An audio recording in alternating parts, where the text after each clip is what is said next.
Reservoir నిర్మిస్తున్నాం 15,000 ఎకరాలకు సాగునీరు అందిస్తున్నామంటూ గొప్పలు చెప్పారు. ఎన్జీటీలో నిర్మాణానికి వ్యతిరేకంగా తీర్పు వచ్చినప్పటికీ నిర్మాణం ఆపలేదు. జరిమానా సైతం కట్టారు. క్షేత్రస్థాయిలో నమ్మలేని నిజాలు వెలుగులోకి వచ్చాయి. మా ప్రతినిధి దామోదర్ అందిస్తున్న గ్రౌండ్ రిపోర్ట్ ని చూద్దాం.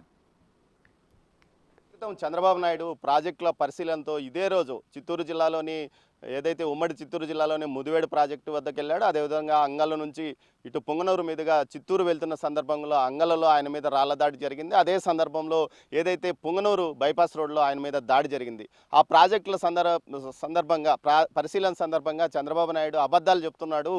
ఉమ్మడి చిత్తూరు జిల్లాకు సంబంధించి ఏదైతే ముదివేడు ప్రాజెక్టు కానీ ఆవులపల్లి ప్రాజెక్టు కానీ అదేవిధంగా నేతిగుట్టవల్లి ప్రాజెక్టు వల్ల ఈ జిల్లా మొత్తం సస్యశ్యామలం అవుతుందని భావించి దాన్ని భరించలేక చంద్రబాబు నాయుడు ఈ విధంగా అడ్డుకోవడానికి ప్రయత్నిస్తున్నాడంటే అప్పట్లో మాజీ మంత్రి పెద్దిరెడ్డి రామచంద్రారెడ్డి విమర్శలు చేశాడు. కానీ అయితే వాస్తవాలేమిటి? క్షేత్రస్థాయి పరిశీలనలో విస్తుగొలిపే వాస్తవాలు బయటపడ్డాయి, నమ్మలేని నిజాలు బయటపడ్డాయి. ప్రస్తుతం మనం నేతిగుంటపల్లి రిజర్వాయర్ వద్ద ఉన్నాము. ఈ నేతిగుంటపల్లి రిజర్వాయర్ వద్ద ఏకంగా 10 గ్రామాలు మునిగిపోయే పరిస్థితి. 10 గ్రామాలకు సంబంధించి ఏకంగా 1000 ఎకరాల భూములు రైతులు కోల్పోతున్నారు. అదేవిధంగా ఏదైతే ఇక్కడ ఆల్రెడీ ఒక చెరువు ఉంటే ఆ చెరువును తవ్వివేసి మరీ రిజర్వాయర్ను కడుతున్న పరిస్థితి. అసలు ఎందుకు చేస్తున్నాడంటే గ్రామస్తులు చెప్తున్నదైతే ఆ నమ్మలేని వాస్తవాలు. ముఖ్యంగా ఏదైతే ఎక్కువగా ఇటు కమ్మ సామాజిక వర్గంతో పాటు బీసీ సామాజిక వర్గాలు మాత్రమే ఈ గ్రామాల్లో నివసిస్తున్నారు. ఇది కూడా ఒక కారణం అంటూ వారు చెప్తున్నారు. దీంతో పాటు ముఖ్యంగా పెద్దిరెడ్డి రామచంద్రారెడ్డి అసలు ప్లాన్ ఏమిటి అన్నది నేతిగుట్ట ఏదైతే ఏటిగడ్డ కమ్మపల్లి అదేవిధంగా సమీపంలోని ఆవులపల్లి గ్రామస్తులను అడిగి తెలుసుకుందాం. సార్ చెప్పండి, ఇప్పుడు అసలు ఎందుకోసం ఇక్కడ ప్రాజెక్టులు కడుతున్నాడు? సార్ వాస్తవానికి అయితే ఇక్కడ పెద్దిరెడ్డి గారు సొంత ప్రయోజనాల కోసం అతని ప్రాజెక్టుల కోసం కట్టుకోవాలని చెప్పి కడుతున్నాడే తప్ప రైతుల కోసం అయితే ఎట్టి పరిస్థితుల్లోనే ఈ ప్రాజెక్టులు కట్టలేదు. ఉన్న నష్టం మాకు ఉన్న పైన లోపల పడిన మునిగిపోయిన రైతులకు మాత్రమే నష్టం జరుగుతుంది. కింద అయితే సాగులు చూడండి మీరే, సాగులు అయితే చాలా తక్కువ ఉన్నాయి. కాబట్టి అతను సొంత ప్రయోజనాల కోసం సొంత ఫ్యాక్టరీల కోసం కట్టుకుంటున్నాడే తప్ప ఇది రైతుల కోసం అయితే కట్టలేదని చెప్పి మీకు ఏమేమి తెస్తున్నాడు సార్. ఇక్కడ వచ్చి అమరన్ బ్యాటరీ కంపెనీ ఒకటి పెట్టాలనుకుంటున్నారు. Amaron battery company sir, PLR Amaron battery company sir. రెండోది వచ్చి అది ఏదన్నది జక్షన్ కంపెనీ గ్యాస్ ఏదైతే ఉందో దాన్ని పెట్టాలనుకుంటున్నాడు సార్. వాటి కోసం పెడుతున్నాడే తప్ప ఇక్కడ సొంత ప్రయోజనాల కోసం అయితే ప్రజల కోసం అయితే ఇక్కడ ఏమి మేలు అయితే జరగలేదని చెప్పి మేము మీ పొలం మునిగిపోయింది సార్. మంది 15 ఎకరాలు పోయింది సార్. 15 ఎకరాలు అయితే పూర్తిగా నష్టపోయినాము. మట్టి కూడా తీసేసినారు. దాంట్లో ఏం కాంపౌండ్ చేసిన అయితే కూడా ఇవ్వలేదు. ఎంత రేట్ అంటే కూడా అది కూడా చెప్పట్లేదు. అంత అనామతలో అయితే మీరు చెప్పండి అసలు ఏమేమి అంటే కంపెనీలు ఏమేమి తీసుకురావడానికి ప్రయత్నిస్తుంటాడు? ఆయన సొంతంగా భూములు కూడా సుగాల మిట్ట వద్ద కొనుగోలు చేశాడని చెప్తున్నారు. అదే బ్యాటరీ ఫ్యాక్టరీ అది ఏం పేరు పెడతారో తెలియదు కానీ పిఎల్ఆర్ బ్యాటరీ పెడతారు అనుకుంటున్నాను. పిఎల్ఆర్ బ్యాటరీ ఫ్యాక్టరీ ఒకటి, జిక్సన్ కంపెనీ సిలిండర్ కంపెనీ ఒకటి, liquor company PLR liquor company ఒకటి, 3 కంపెనీలు తేవాలని మాకు తెలుస్తూ ఉంది. ఇక్కడ అయ్యా ఈ ప్రాజెక్టు కిందనే అవి 3. మొత్తం ఎన్ని ఎకరాలు మునిగిపోతుంది? మొత్తం 1000 ఎకరాల దాకా మునిగిపోతుంది. 1000 ఎకరాలు అంతా సాగు భూమేనా? మొత్తం సాగు భూమే. దాంట్లో 171 ఎకరా ఏమో అంటే పశువుల బిల్లు అలాంటివి కొన్ని ఉన్నాయి. మొత్తము పంట భూములే. మరి మిమ్మల్ని ఏమైనా ఇబ్బంది పెట్టారా? బాగా ఇబ్బంది అయితే పెట్టారు. అదే కొన్ని కేసులు పెట్టినారు. కాంపన్సేషన్ రానియకుండా ఆ పొలము వేరే వాళ్ళతో కొంతమందిని దాంట్లోకి ఎంటర్ చేసి అంటే పెద్దిరెడ్డి మా అనుచరులని ఆ భూమి మాకు కూడా ఉంది అని అనవసరంగా రిజిస్ట్రేషన్ మాకు 1971లో రిజిస్ట్రేషన్ ఉంది. దాన్ని ఇప్పుడు వేరే వాళ్ళు దొంగ పాస్బుక్ ఒకటి చేసుకున్నారు. అతని అనుచరులే 2015లో. దాన్ని ఇప్పుడు వీళ్ళ పెద్దిరెడ్డి అనుచరులు రిజిస్ట్రేషన్ చేసుకున్నారు. ఆ ల్యాండ్ 3 అనుచరులు వాళ్ళు మమ్మల్ని ఇబ్బంది పెడతా ఉన్నారు. మీరు చెప్పండి దాని ఎంత ఉంది నీది? మాది 35 ఎకరాలు సార్. మాది 35 ఎకరాలు వచ్చి మేము అడిగినాము. డబ్బు మోసం చేయము. గుర్త 20,000 ఇచ్చినాడు. 20,000 ఇచ్చి మిదిన్ రోడ్డు వస్తాడు. అద్భుత పని మీద బాగా జరిగింది కట్ట. మాకు ఇబ్బంది పెట్టలేదు. రైతులకు పంచాయతీ చేస్తే మేము పుంగునూరులోకి వస్తామా, మేము రామా మీటింగ్ పాడు చెప్తాం రండి, మీ డబ్బు మీకు ఇస్తామని చంద్రబాబు నాయుడు ఒకనాడు మీటింగ్కి వచ్చింటే పోయినామా. మాతో కావాల్సిన వాళ్ళంతా కడపకు గడ వేయించినాడు సార్. అవును సార్. ఎన్నాళ్ళు ఉన్నావు? 15 రోజులు. నువ్వు అదే పొంగనూరు గొడవలో పొంగనూరు గొడవలో రాళ్ళు ఇస్తున్నావంట కదా పోలీసు వాళ్ళను? నేను కాదు సార్, దగ్గూరు వాళ్ళంట. నేను వెనక్గా పోయినా చూస్తాము, కేసు పెట్టినా కేసు పెట్టి ఎత్తుకొని వెళ్ళిపోయి రాళ్ళు ఇసరగలుగుతావా నువ్వు? నేను వేసి ఉండలా ఏమేసిందా మా అన్ననే పట్టుకుపోయిందా నేను చెప్తాను నీకే. మా అన్నగారు ముగ్గురిని పట్టుకుపోయిందా, మేము ఈ రోడ్లో నిలబడుకున్నామా, మళ్ళీ మా అన్ననే పట్టుకుపోయారా. అంత దౌర్జన్యం చేసేవాడేమన్నా మాట్లాడితే పట్టుకుపోయి లోపల వేపిస్తాడు సార్. ఇది ఎంత పోయింది? మా 4 ఎకరాల 60 సెంట్లు సార్. మట్టి ఎత్తేసినారు, దౌర్జన్యంగా దావ చేసి బోర్లు అంతా పెరిగేసినారు. మరి అడిగితే ఏమంటారు? ఏమంటారు, ఇది ఇస్తాం అంటాము, ఈ నెల ఇస్తాం, రేపు నెల ఇస్తాం, ఇట్లే బతికిస్తున్నారు. మాకు చేనికాడ గుడిసింది, అది దీని కింద ఇస్తామని చెప్పినారు. ఇండ్లు జాగాలు 6.5 కింద ఇస్తామన్నారు. సో పుంగనూరు బైపాస్ కాడ జాగా చూపించిరి, అది లేదు, ఏమీ లేదు, ఇండ్ల జాగాలు కూడా లేదు సార్ మాకు.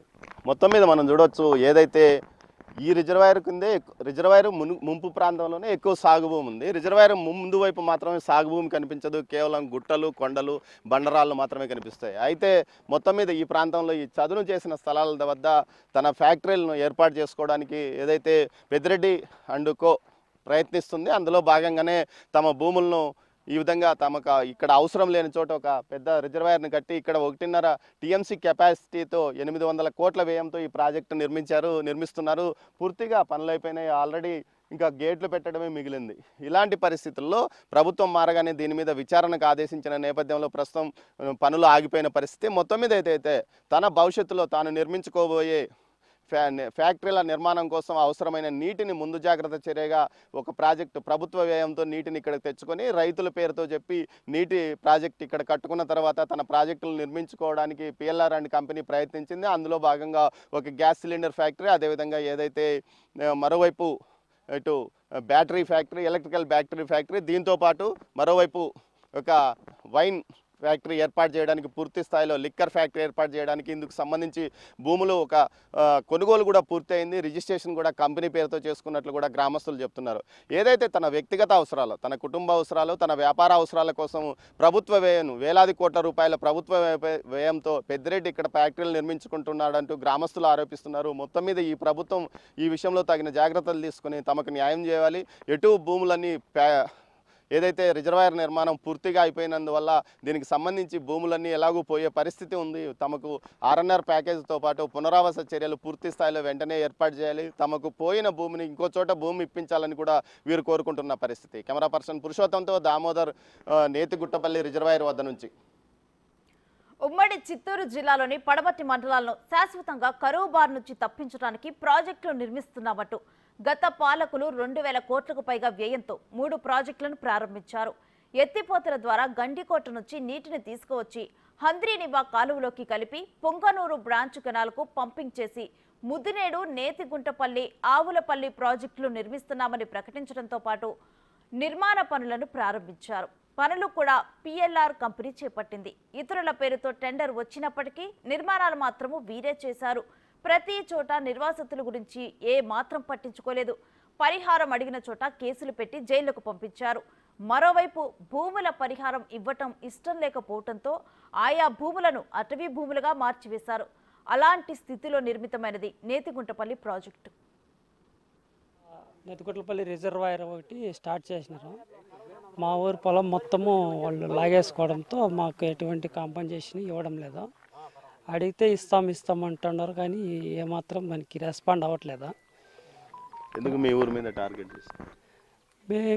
మేము చేసిండే తప్పు కమ్మ కొలంలో పుట్టడం, వాళ్ళకి అది జీర్ణించుకోలేకపోతున్నారు.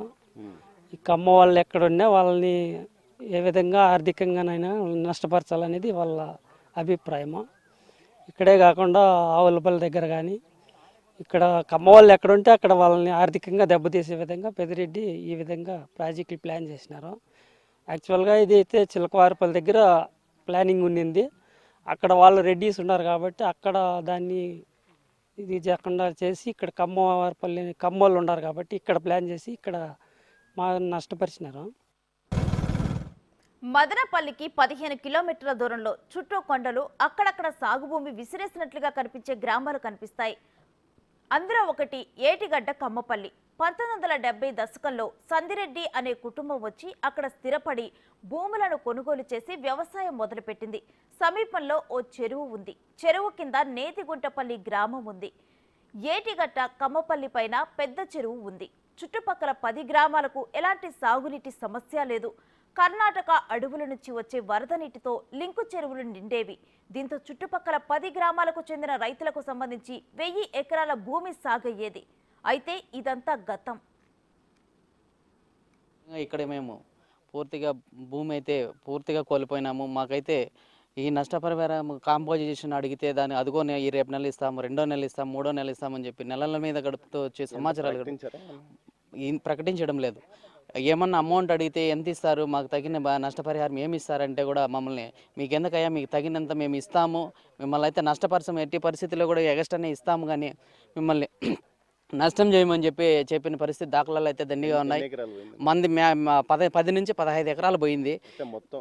మొత్తం దాదాపు 860 ఎకరాలు. అదే కాకుండా మళ్ళీ ఎగస్ట్రా తీసుకొని మొత్తం అంతా 1000 ఎకరాలుగా వీళ్ళు ఆక్యుపై చేసుకొని దీనికి పోయిందే కాకుండా చుట్టుపక్కల ఉన్నదంతా 1000 ఎకరాల దాకా వీళ్ళు ఆకుపరుచుకొని మొత్తం అంతా ల్యాండ్ ఓవర్ చేసుకొని భూముల్లోకి కూడా రైతులు పోనీయకుండా మట్టి అయితే తీసేసి మళ్ళీ అదేవిధంగా డబ్బులు కూడా మనకి అదే దౌర్జన్యంగా భూముల్లోకి దిగి మనకి అమౌంట్ కూడా ఇవ్వకుండా మట్టి అయితే తీసేసి కట్టకపోయేసి